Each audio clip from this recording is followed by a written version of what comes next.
ಕ್ಷೇತ್ರದಲ್ಲಿ ರೋಡ್ ಚೆನ್ನಾಗಿರೋದಾದ್ರೆ ಶೃಂಗೇರಿ ಕ್ಷೇತ್ರದಲ್ಲಿ ಯಾಕಿಲ್ಲ? ಈ ಕಾಂಗ್ರೆಸ್ನವರು ನನ್ನ ಭಾಷಣ 100ಕ್ಕೆ 100 ಕೇಳ್ತಾನೆ ಇದ್ದೀರಿ.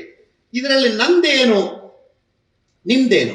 ಕಸ್ತೂರಿ ರಂಗನ್ ವರದಿ ವಿಧಾನಸಭೆಯಲ್ಲಿ ಚರ್ಚೆ ನಡೆದಾಗ ನೀವು ವಿಧಾನಸಭೆಯಲ್ಲಿ ಹಾಜರಿ ಇದ್ರ ಕೇಳಿದ್ದು.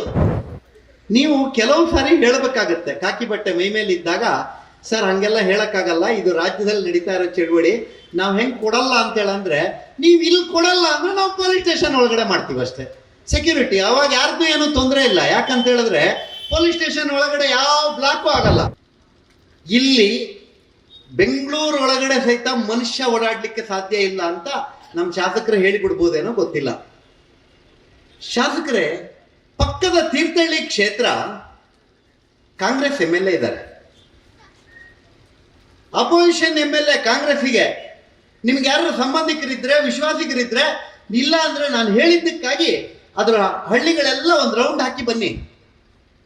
ತೀರ್ಥಹಳ್ಳಿ ಕ್ಷೇತ್ರದಲ್ಲಿ ರೋಡ್ ಚೆನ್ನಾಗಿರೋದಾದ್ರೆ ಶೃಂಗೇರಿ ಕ್ಷೇತ್ರದಲ್ಲಿ ಯಾಕಿಲ್ಲ?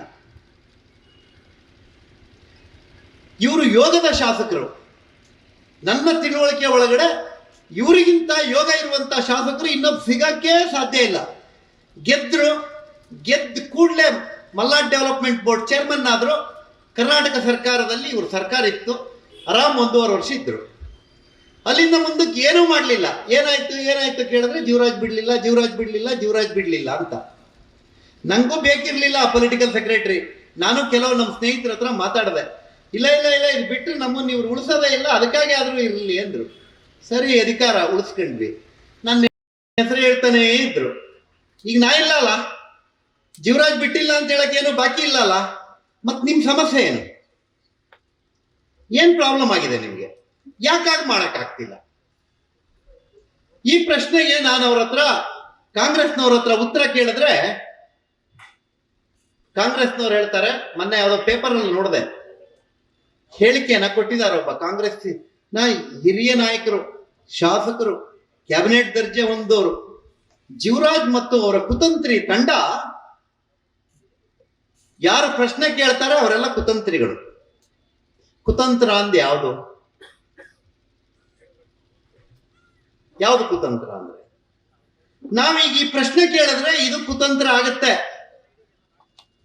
ಪುಣ್ಯಪಾಲರು ಮಾತನಾಡ್ತಾ ಹೇಳಿದ್ರು, ನಾನು ಶಾಸಕನಾಗಿದ್ದಾಗ 2766 ಸಾಗುವಳಿ ಚೀಟಿಗಳನ್ನು ಕೊಟ್ಟಿದ್ದೇನೆ.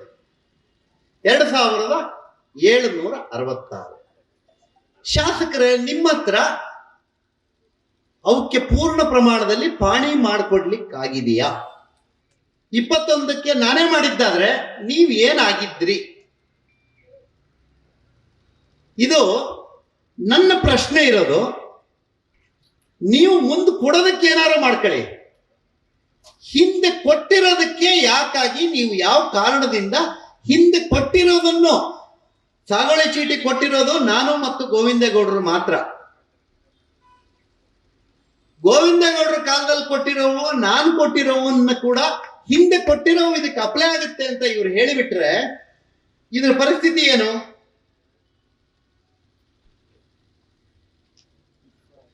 ಇದರ ಮುಂದುವರೆದ ಭಾಗ ನೋಡಿ. ಹಾಗೂ 99 2000ಕ್ಕಿಂತ ಹಿಂದೆ 50-53 ಅರ್ಜಿ ಸಲ್ಲಿಸಿದ್ದು ಸೆಕ್ಷನ್ 4(1) 2008ನೇ ಇಸವಿಯ ನಂತರ ಆಗಿದ್ದು, 2000ನೇ ಇಸವಿಯ ಹಿಂದೆ ನೀಡಿರುವ ನಮೂನೆ 50-53 ಅರ್ಜಿಗಳನ್ನು ಪರಿಗಣಿಸಿ ಸಭೆಗೆ ಮಂಡಿಸಿ ಸಕ್ರಮಗೊಳಿಸಬೇಕೆಂದು ಸಮಿತಿಯ ಸದಸ್ಯರಾದ ಶ್ರೀ ದಿನೇಶ್ ಸಭೆಗೆ ತಿಳಿಸಿದರು. ನಮ್ಮ ಸದಸ್ಯರು ದಿನೇಶ್ ಇದ್ರು, ನಮ್ಮ ಸರ್ಕಾರ ಇತ್ತು ಅಂತ ದಿನೇಶ್ ಮೆಂಬರ್ ಇದ್ರು. ದಿನೇಶ್ ಅವರು ಹೇಳ್ತಾರೆ, ಈ 4(1) ಇದಕ್ಕೆ ಅಪ್ಲೈ ಆಗಲ್ಲ, ಅದು 2000ಕ್ಕೆ ಮುಂಚೆ ಕೊಟ್ಟಿರೋದು.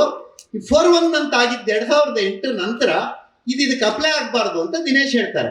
ಈಗ ನೀವು ಹೇಳಿ, ಈ ಕಾಂಗ್ರೆಸ್ನವರು ನನ್ನ ಭಾಷಣ 100ಕ್ಕೆ 100 ಕೇಳ್ತಾನೆ ಇದ್ದೀರಿ. ಇದರಲ್ಲಿ ನಂದೇನು ನಿಮ್ದೇನು? ಈಗ ನೀವು ಇದರಲ್ಲಿ ಹೇಳ್ಬೇಕೀಗ, ಯಾರು ಮಾಡಿದ್ದಿದ್ದು? ನಾನ್ ಮಾಡಿದ್ದ? ಅವ್ರು ಮಾಡಿದ್ದ? ನಾವು ನಮ್ಮ ಕಾಲದಲ್ಲಿ ಮಾಡಬಾರದು ಅಂತ ಹೇಳಾಗಿದ್ರೆ, ನೀವು ನನ್ನ ವಿರುದ್ಧ ಲೋಕಾಯುಕ್ತದಲ್ಲಿ, ಇನ್ನೂ ಮುಗ್ದಿಲ್ಲ ಕೇಸು, ಲೋಕಾಯುಕ್ತ ಕೋರ್ಟಲ್ಲಿ ನಡೀತಾ ಇದೆ, 15 ವರ್ಷ ಆಯ್ತು ನಡೀತಾ ಇದೆ. ಈಗಲೂ ಹೋಗ್ತೀನಿ ಕೋರ್ಟಿಗೆ ನಾನು. ಆ ಕೇಸಿಗೆ ನಾನು ಸಾಗುವಳಿ ಚೀಟಿನೇ ಕೊಟ್ಟಿರ್ಲಿಲ್ಲ. ನಂಗೆ ಹೇಳಕ್ ಸುಲಭ ಇತ್ತು, ಇವ್ರು ಕೇಸ್ ಕೋರ್ಟಿಗೆ ಹಾಕ್ಯಾರೆ ಅದಕ್ಕೆ ಕೊಡಲ್ಲ, ಕೋರ್ಟಿಗೆ ಹಾಕ್ಯಾರೆ ಅದಕ್ಕೆ ಕೊಡಲ್ಲ ಅಂತ. ಆದ್ರೆ ನಾನು ಅದನ್ನು ಹೇಳಿಲ್ಲ. ಜನರಿಗಾಗಿ 2766 ಸಾಗುವಳಿ ಚೀಟಿ ಕೊಟ್ಟಿದ್ದೀವಿ ಮತ್ತು 94C ನಲ್ಲೂ ಕೊಟ್ಟಿದ್ದೀವಿ, CC ನಲ್ಲೂ ಕೊಟ್ಟಿದ್ದೀವಿ.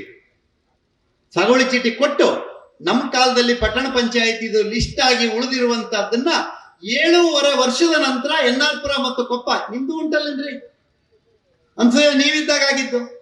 ಇವತ್ತು ಎನ್ನಾರ್ಪುರ ಮತ್ತು ಕೊಪ್ಪದ ಸಾಗುವಳಿ ಚೀಟಿಗಳನ್ನ ನಿಮ್ಮ ಹತ್ರ ಕೊಡ್ಲಿಕ್ಕಾಗಿದೆಯಾ? ಎನ್ನಾರ್ಪುರದಲ್ಲಿ ನೀವು ಒಂದು ಧರ್ಮದವರಿಗೆ ಮಾತ್ರ ಸಾಗುವಳಿ ಚೀಟಿ ಕೊಟ್ರಿ. ಅಂಬೇಡ್ಕರ್ ನಗರದವರಿಗೆ ಕೊಡ್ಲಿಲ್ಲ, ಮ್ಯಾದರಟ್ಟಿ ಅವರಿಗೆ ಕೊಡ್ಲಿಲ್ಲ, ಇಂದಿರಾನಗರದವರಿಗೆ ಕೊಡ್ಲಿಲ್ಲ, ಹೌಸಿಂಗ್ ಬೋರ್ಡ್ನವರಿಗೆ ಕೊಡ್ಲಿಲ್ಲ. ಎಲ್ಲ ಹಿಂದುಳಿದ ವರ್ಗದವರು, ಬಡವರು ಇದ್ರಲ್ಲ, SC ST ಇದ್ರಲ್ಲ, ಯಾಕೆ ಕೊಡ್ಲಿಲ್ಲ? ಒಂದು ಜಾತಿಯವರಿಗೆ ಮಾತ್ರ ನೀವು ಸಾಗುವಳಿ ಚೀಟಿಯನ್ನ ಬೆಟಗೇರಿನಲ್ಲಿ ಕೊಟ್ರಲ್ಲ, ಯಾಕೆ ಉಳಿದವರಿಗೆ ಕೊಡ್ಲಿಲ್ಲ? ಉಳಿದವರಿಗೂ ಕೊಡ್ಬೇಕಿತ್ತಲ್ಲ. ಇದನ್ನು ಹೇಳಿದ್ರೆ ಜೀವರಾಜ್ ಮತ್ತು ಜೀವರಾಜ್ ತಂಡ ಕುತಂತ್ರಿ. ಶಾಸಕರೇ, ನಿಮಗೆ ನಾನು ಸಾರ್ವಜನಿಕವಾಗಿ ಕೇಳ್ತೇನೆ, ನಮ್ಮನ್ನ ಕಿತ್ತು ತಿನ್ನುವ ಸಮಸ್ಯೆ ಇರೋದು ಕಸ್ತೂರಿ ರಂಗನ್. ಕಸ್ತೂರಿ ರಂಗನ್ ವರದಿ ವಿಧಾನಸಭೆಯಲ್ಲಿ ಚರ್ಚೆ ನಡೀತಾ ಇದ್ದಾಗ ನೀವು ವಿಧಾನಸಭೆಯಲ್ಲಿ ಹಾಜರಿ ಇದ್ರ ಕೇಳಿದ್ದು. ನಿಮ್ಗೆ ಏನ್ ಡ್ಯೂಟಿ ಇತ್ತು ಬೇರೆ? ಬಾಳವನೂರಲ್ಲಿ ಗಣಪತಿ ಬಿಡೋ ಟ್ರ್ಯಾಕ್ಟರ್ ಓಡಿಸ್ತಾ ಇದ್ರಿ. ಟ್ರ್ಯಾಕ್ಟರ್ ಬಿಡೋ ಡ್ರೈವರ್ ಸಾಕು. ಕಸ್ತೂರಿ ರಂಗನ್ ವರದಿ ವಿಧಾನಸಭೆಯಲ್ಲಿ ಚರ್ಚೆ ನಡೆದಾಗ ನೀವು ವಿಧಾನಸಭೆಯಲ್ಲಿ ಹಾಜರಿ ಇದ್ರ ಕೇಳಿದ್ದು. ನಾನು ಹೇಳಿದ್ದು ನೀವು ಚರ್ಚೆಯಲ್ಲಿ ಪಾಲ್ಗೊಂಡ್ರ ಅಂತಲ್ಲ. ಎಲ್ಲೋಗಿದ್ದೀರಿ ನೀವು? 192A ಲ್ಯಾಂಡ್ ಗ್ರಾಬಿಂಗ್ ಆಕ್ಟ್ ಚರ್ಚೆ ನಡೀತಾ ಇತ್ತು ವಿಧಾನಸಭೆಯಲ್ಲಿ. ನಾನು ಮುಖ್ಯಮಂತ್ರಿಗಳ ರಾಜಕೀಯ ಕಾರ್ಯದರ್ಶಿ, ನಾನು ಒಳಗೋಗಕ್ ಬರಲ್ಲ. ನಾನಲ್ಲಿ ಕೂತಿದ್ದೆ. ಅಶೋಕ್ ಅವರು ಇದನ್ನು ಮಂಡಿಸಿದಾಗ ಲ್ಯಾಂಡ್ ಗ್ರಾಬಿಂಗ್ ಆಕ್ಟಿನ ತಿದ್ದುಪಡಿ ತರಬೇಕು ಅಂತೇಳಿ ಅಂದಾಗ ನಿಮ್ಮ ಸ್ಪೀಕರ್ ಖಾದರ್ ಸಾಹೇಬರು ಮುಂದಿನ ಜನಾಂಗಕ್ಕೆ ಆಕ್ಸಿಜನ್ ಇಲ್ಲ ಅಂದಾಗ ಸನ್ಮಾನ್ಯ ಬೊಮ್ಮಾಯಿ ಅವರು ಅದನ್ನ ಎದುರ ನಿಂತು, ಇದು ರೈತರ ಸಮಸ್ಯೆ, ಇದನ್ನ ಹಿಂಗ್ ಮಾಡಕ್ಕಾಗಲ್ಲ, ಖಾದರ್ ಸಾಹೇಬರು ಒಪ್ಕೊಬೇಕು ಅಂತ ಹೇಳಿ ಅವ್ರು ಒಪ್ಪಿಸಿ ಮಾಡಿದ್ರಲ್ಲ, ಅವತ್ತಿದ್ರ ನೀವು. ನಾನು ಬೆಳಗಾಂ ಅಧಿವೇಶನದಲ್ಲಿ ನಾನು MLA ಆಗಿದ್ದಾಗ ರೈತರಿಗೆ ಲ್ಯಾಂಡ್ ನ ಲೀಸಿಗೆ ಕೊಡಬೇಕು ಅಂತ ಹೇಳಿ, ಲ್ಯಾಂಡ್ ಲೀಸ್ ಅವರು ಮಾಡಿರುವಂತಹ ಭೂಮಿ, ರಬ್ಬರ್, ಕಾಫಿ, ಪೆಪ್ಪರ್ ಇವನ್ನ ಹಾಕಿರುವಂತ ರೈತರಿಗೆ ಕೊಡಬೇಕು ಅಂತ ಮಾಡಿದಾಗ, ಅದರ ಅನುಮೋದನೆ ಆದಾಗ ಅಶೋಕ್ ಅವರ ಅದಕ್ಕೆ ಆದೇಶ ಕೊಟ್ಟ ಮೇಲೆ ಶಾಸಕರೇ, ಶೃಂಗೇರಿ ವಿಧಾನಸಭಾ ಕ್ಷೇತ್ರದಲ್ಲಿ ಆಕ್ಟ್ ಆಗಿದೆ, ಗೆಜೆಟ್ ನೋಟಿಫಿಕೇಶನ್ ಆಗಿದೆ. ಎಷ್ಟು ರೈತರಿಗೆ ಲೀಸಿಗೆ ನೀವು ಜಾಗ ಕೊಟ್ಟಿದ್ದೀರಿ? ಶೃಂಗೇರಿ ಕ್ಷೇತ್ರದ ಅಂಕಿಅಂಶವನ್ನ ಶಾಸಕರು ಹೇಳಬೇಕು. ಕಡೆಯ ಪಕ್ಷ ನಾನು ಇಷ್ಟೊಂದು ಇಲ್ಲಿ ಕೇಳ್ತಾ ಇದ್ದೀನಲ್ಲ, ಈ ಗೌರವಕ್ಕಾಗಿ ಆದ್ರೂ ಈ ಸರಿಯ ಬೆಳಗಾಂ ಅಧಿವೇಶನದಲ್ಲಾರು ಇದನ್ನು ಕೇಳಿ, ಈ ಸರಿನಾರು ಕೇಳಿ. ಏನ್ ರಮೇಶಣ್ಣ, ಕರೆಕ್ಟಾ? ಈ ಸರಿನಾರು ಕೇಳ್ಬೇಕಲ್ಲ. ನಿಮ್ಮನ್ನ ಇಲ್ಲಿಂದ ಬೆಂಗಳೂರಿಗೆ ಕಳಿಸಿರುವಂತಹದ್ದು ಬೇರೆಯವರ ಬಗ್ಗೆ ಹಗುರವಾಗಿ ಮಾತನಾಡ್ತಾ, ಬೇರೆಯವರನ್ನ ಕೆಟ್ಟದ್ದು ಮಾಡ್ತಾ ಇರಕ್ಕಲ್ಲ. ಯಾರ್ದೋ ಜಾಗ ಬೇಲಿ ಕೀಳ್ಸಕ್ಕೆ, ಯಾರಿಗೋ ಕೆಟ್ಟದ್ದು ಮಾಡಿ ಪೊಲೀಸರ ಹತ್ರ ಹೊಡ್ಸಕ್ಕೆ. ಈ ರೀತಿಯ ಇನ್ನಷ್ಟು ವಿಡಿಯೋಗಳು ನಿಮಗೆ ಸಿಗಬೇಕೇ?